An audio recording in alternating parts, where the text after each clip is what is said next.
Virando-se o Senhor olhou para Pedro, e Pedro lembrou-se da palavra do Senhor, como lhe havia dito: Hoje, antes que o galo cante, 3 vezes me negarás, 3 vezes me negarás. E havendo saído, chorou amargamente. Jesus estava nas mãos dos seus algozes, estava sofrendo o seu martírio, estava sendo agredido, estava sendo humilhado, esbofeteado. Eles batiam nele com uma cana na sua cabeça, eles zombavam de Jesus. E Pedro estava ali no pátio acompanhando a distância o desenrolar das coisas. Ele estava tentando cumprir uma promessa que havia feito para o Senhor Jesus. O texto está em Lucas capítulo 22, versos 61 e 62. E de repente, Jesus ele se vira, ele vira-se, ele olha, ele fixa os olhos em Pedro, seu olhar em Pedro. E quando Jesus fixa o olhar em Pedro, Pedro lembra então da promessa que ele havia dito e lembrou-se também de como Jesus havia respondido a sua promessa: antes que o galo cante, 3 vezes tu me negarás. Quando Jesus disse que ia ser preso, ia ser entregue aos gentios, ele ia sofrer todo tipo de punição, ele ia ser preso, entregue à morte, ia ser crucificado, mas ao terceiro dia ressuscitaria. E ele disse que todos haveriam de se escandalizar, ou seja, todos haveriam de o abandonar, de deixá-lo. E Pedro, ele começou a fazer promessas para Jesus: Senhor, ainda que todos te abandonem, eu jamais te deixarei. Ainda que me seja necessário morrer contigo, eu nunca te abandonarei. Contigo estou pronto para ir para a prisão e para a morte. Pedro, ele confiava de si mesmo, que ainda que os outros pudessem abandonar Jesus, ele seria diferente, ele seria superior, ele seria melhor do que os demais. Ainda que todos te abandonem, eu jamais vou te abandonar. Era a promessa de Pedro. Estou pronto para ir para a prisão, estou pronto para ir para a morte, não te negarei.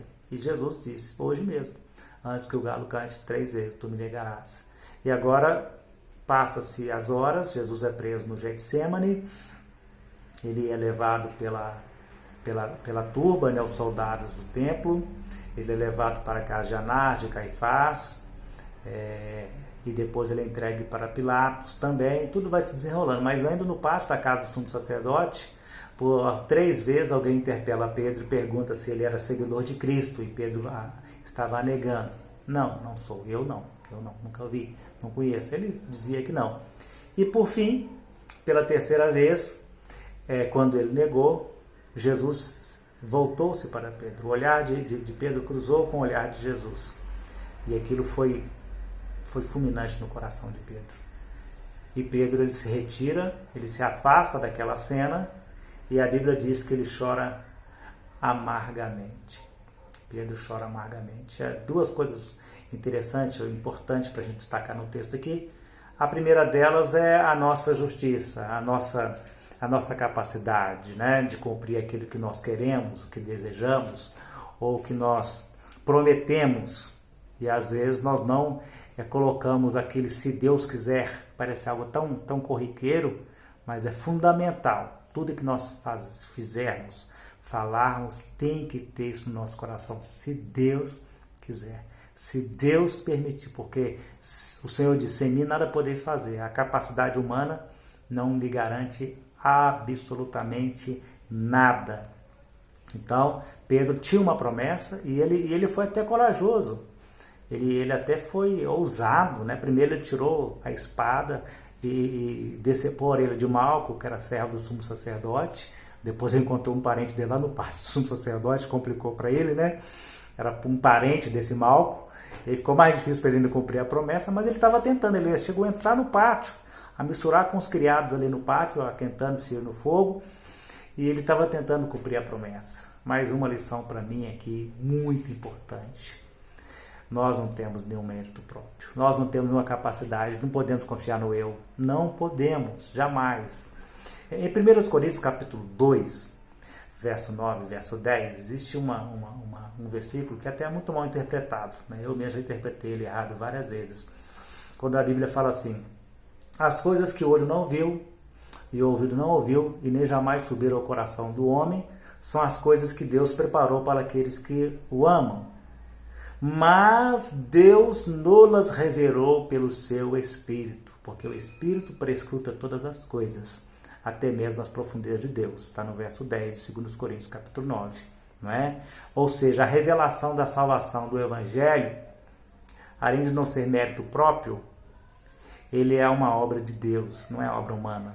Se Deus não se revelar, não se dá a conhecer, não se der a conhecer o homem, homem nenhum é capaz de encontrá-lo. Homem nenhum é capaz de encontrar a salvação. Se Deus não se revelar ao homem, o homem não é capaz de entendê-lo, de compreender o Evangelho, jamais, só mesmo através do Espírito Santo. E Pedro, ele confiou de si mesmo, né, que poderia cumprir a sua promessa, que poderia seguir adiante, ainda que todos te abandonem, né? Ah, não, as outras igrejas podem fazer tudo errado, mas aqui é diferente.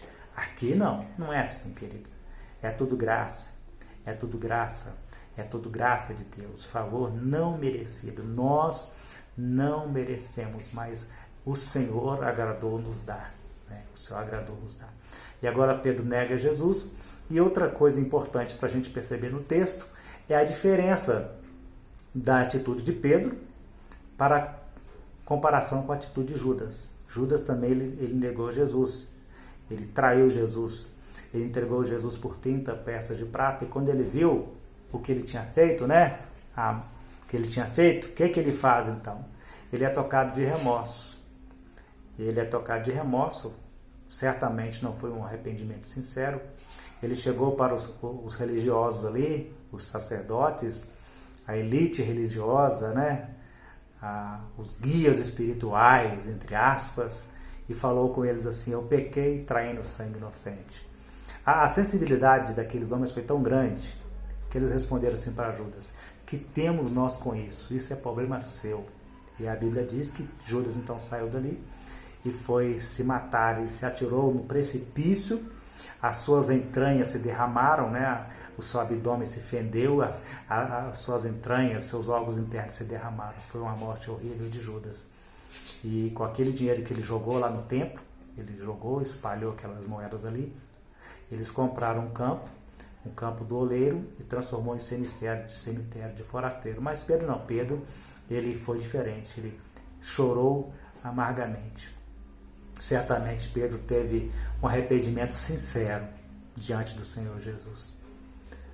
Então o que vale aqui, querido, não é quem é mais ou menos pecador, quem é mais ou menos merecedor, porque ninguém merece nada, mas é quem é com a atitude que nós temos, com a atitude de arrependimento. A de Judas, o maior pecado de Judas não foi negar Jesus, foi se matar, porque aí na vida ele tinha esperança, como teve para Pedro, que mesmo negou Jesus, depois ele foi escolhido como um dos principais ali, dos 3 discípulos principais, chamados apóstolos posteriormente. E quando Jesus encontra Pedro, ele começa a perguntar para ele: Pedro, tu me amas? E Pedro fala: eu te amo, Senhor. E pela segunda vez Jesus pergunta: Pedro, tu me amas? Ele fala: eu te amo, Senhor. E a terceira vez, quando Jesus pergunta: tu me amas, Pedro? A Bíblia fala que Pedro muito se entristece por Jesus perguntar pela terceira vez: tu me amas? Então Pedro ele responde para o Senhor dessa forma: Senhor, tu sabes tudo, tu sabes que eu te amo. Ou seja, quando Pedro fala: Senhor, tu sabes tudo, certamente estava incluído: tu sabes que eu te neguei, tu sabes que diante da criada e do parente de Malco, eu falei que nem te conhecia, tu sabes das minhas fraquezas, tu sabes da minha incapacidade, tu sabes tudo isso. Tu sabes que eu havia prometido que nunca te abandonaria, mesmo que outros te abandonassem, mas não cumpri.